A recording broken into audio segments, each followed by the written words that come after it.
We're all gamers, and if you've been following any of the new console news with the Xbox Series X and the PlayStation 5, you will know the PlayStation 5 is supposed to be announced at some point next week in a live stream. Now, of course, when the PS5 leak, rumor mill is going absolutely crazy. Every single time, we almost always hear something about Gran Turismo. And this rumor mill, well, it's no different. Today, we're going to go ahead and discuss the Gran Turismo 7 leaks, everything you need to know about that, as well as chiming in on a few little opinions I have. I played a lot of GT Sport until my PS4 broke, and I managed to fix it today, so it's something I actually want to go ahead and take a little bit of a deeper dive into. So for those of you that didn't know, there's been a whole episode on this kind of PS5 stream that is supposed to be happening next Wednesday. The leak first appeared on 4chan, then it was discredited, then it was proven right again by someone else.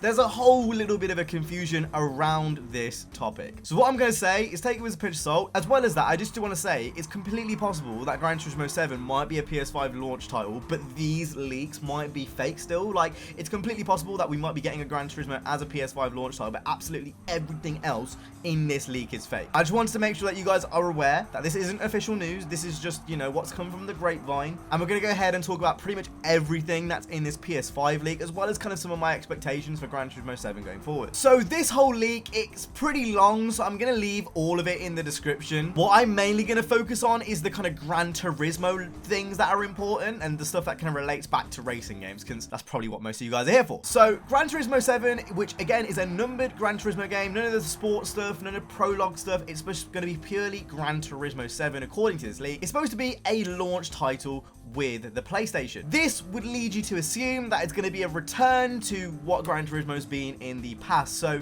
with Gran Turismo Sport, I've kind of always seen it as a prologue game with a kind of focus on esports. It's not a traditional Gran Turismo game where there's a huge car list, but like, and it's more about, you know, car collection and looking after your cars, you know, taking it to get a car wash. Like, you can't do that like to the same extent as you could before, etc. That's kind of what I've always seen a traditional Gran Turismo game as. With the number 7, I would assume that that is what this is going to be a return to. Of course, continuing on that point, Gran Turismo Sport was the only Gran Turismo game we got in the last generation. And it's 3 years old now, so it's very, very likely that GT7 might have been in development long before then. It's absolutely crazy that we haven't seen a Gran Turismo game on the PS4, a proper one at least, on the whole of the PlayStation 4's life cycle. I find that absolutely crazy. As well as this, there was also some leaks about the controllers, which I find really interesting. The controllers are supposed to have like rumble triggers, quite similar to the Xbox One triggers. The Xbox One triggers for racing games are unrivaled.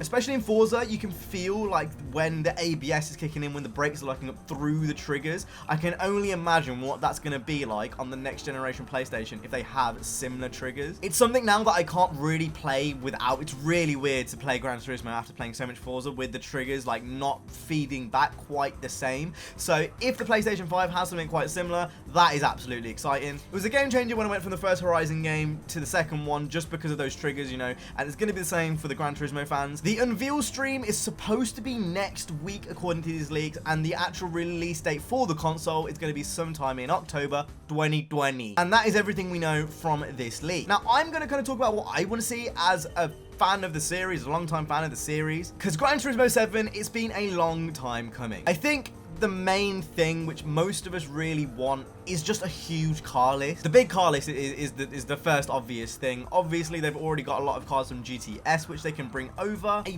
proper single-player experience as well. I know we're going more and more closer to this kind of multiplayer world, and I completely understand that. I definitely do want multiplayer to be a huge part of Gran Turismo going forward, but at the same time, I really do miss just that kind of retro, go and complete this, then you get rewards type deal. Like, I just would like the next one to be a little bit closer. I know they did something similar in GTS, but maybe something a bit more closer to the originals. You know, maybe with some twists, like maybe put some drift trial stuff in there and like switch it up a little bit, and some, you know, asynchronous multiplayer with your friend scores and stuff. Like, just making it kind of bringing that retro Gran Turismo experience to the present day. Like, that would be absolutely fantastic. Of course, esports, GTS, that influence has to come across. Otherwise, it's just completely made everything you've done in the past 3 years like a bit pointless. And I have no doubt in my mind that the esports support and all that kind of jazz is going to continue into the next generation, whether Gran Turismo 7 is a launch title or otherwise. I don't want it to go away either. I think the whole sportsmanship thing and all that kind of jazz, fantastic. That should definitely stay. There's no reason for that to go. Customization as a whole, I think, could also take a little bit of catching up to where Forza is. Now, I'm not saying Need for Speed levels of changing wheels and tires and stuff, no, not really. But I just think maybe catching up to Forza and what Forza's done on that front could be good, but maybe I'm wishing for too much here. They still have to get a lot of cars in the game. We know how Polyphony are with their cars and how long they take to add cars and all that kind of stuff. They need to get that car list back to a bulky point where it was with GT5, GT6, etc. So I'm not necessarily, banking on that, and I'm not really asking for that. But it would be pretty cool if customization, in terms of performance anyway, could be added on top of that. With the PS5 being rumored to be backwards compatible with like all of the PlayStations, it would be really cool if like they could do some type of Gran Turismo Ultimate bundle where you get GT 1, 2, 3, 4, 5, 6 all in one big bundle as well. That would be really cool. But those are all my thoughts right now. It's a bit hard to go any further because we don't know anything. These are all leaks. And like I said, if anything else comes out on Gran Turismo, I will be covering it on the channel here. So make sure to go ahead and stay locked. But for me today, I'll see you guys next one. Stay safe and peace.